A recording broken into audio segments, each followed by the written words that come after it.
you ever get the feeling that things are happening in which you have no say? That restrictions on your day-to-day life seem to be increasing, often by illogical rules and regulation? Ever thought that someone else was controlling things? Someone remote, unseen, unaccountable? Yes? Well, you're not alone in your thoughts. Our country is effectively being governed remotely by the Parliament of the European Union, severely restricting Britain's independence. They are literally controlling your lives. No one's ever told us before the fact that 75% of the laws by which we live every year aren't made in Westminster, aren't made by the MPs we vote for, they're made by these Brussels institutions. Literally everything, from whether our local post office is going to close to a collection of bins, is decided here in Brussels. And it's the story that nobody wants you to know. 100,000 new regulations have come into force since 1973 as a direct result of Britain's EU membership.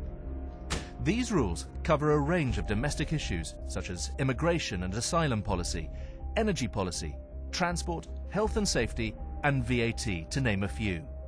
They are zealously enforced by our own bureaucrats, many of whose salaries are paid from your council tax and business rates. The EU's power was set to be extended with the creation of the EU Constitution, the foundation for a very powerful European superstate. But 2 years ago, the people of France and the Netherlands had a referendum on that proposed EU constitution. It was roundly rejected and stopped the constitution in its tracks, or so we thought.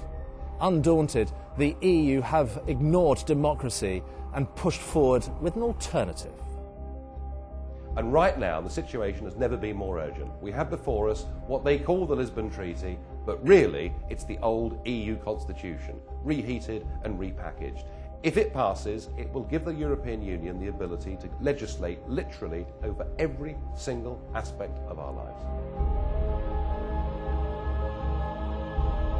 The aim of this video is to illustrate the far-reaching control exercised by the Parliament of the European Union and the imminent changes that will irrevocably alter the independent state of the United Kingdom.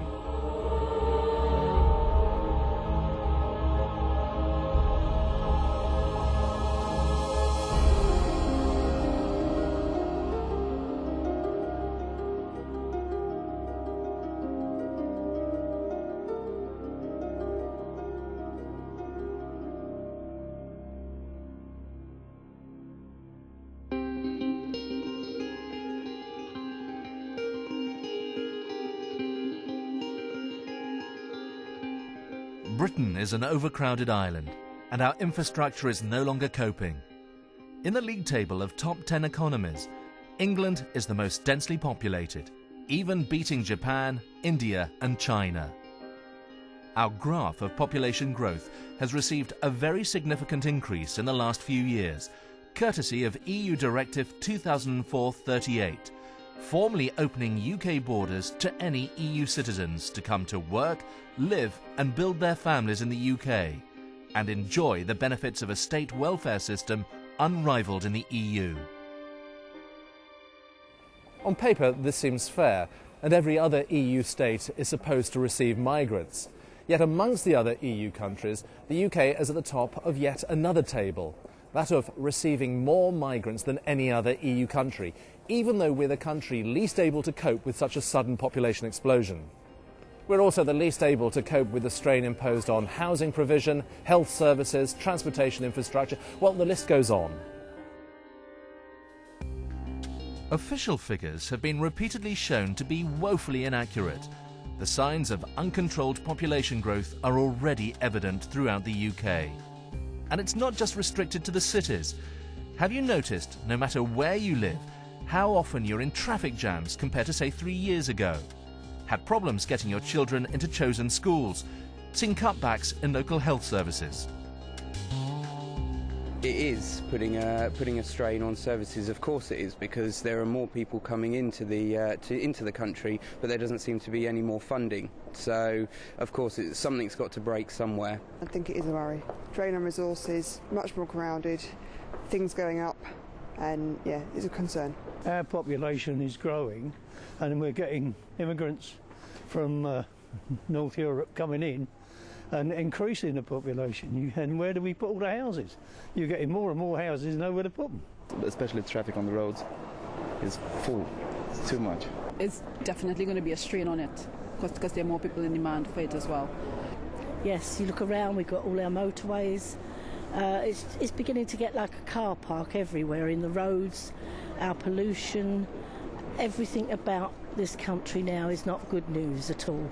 I'm worried already, so it's a big worry, isn't it? I'm worried for my children and my grandchildren now. It has affected us. And it concerns you? Yes, it does, a lot. In fact, so much so I'm thinking of leaving, doing the opposite.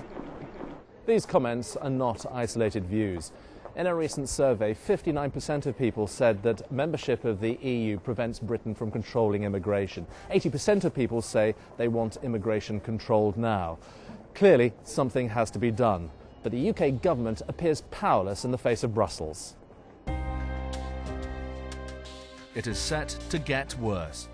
The right of entry into Britain has been granted to all states, including the newest EU members, such as Bulgaria, Romania, Latvia, Slovakia, Slovenia, to name but a few.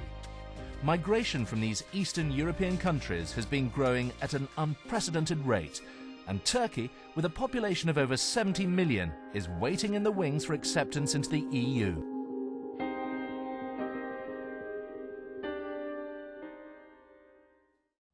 Have you ever wondered why the cost of sending a letter has increased so much recently?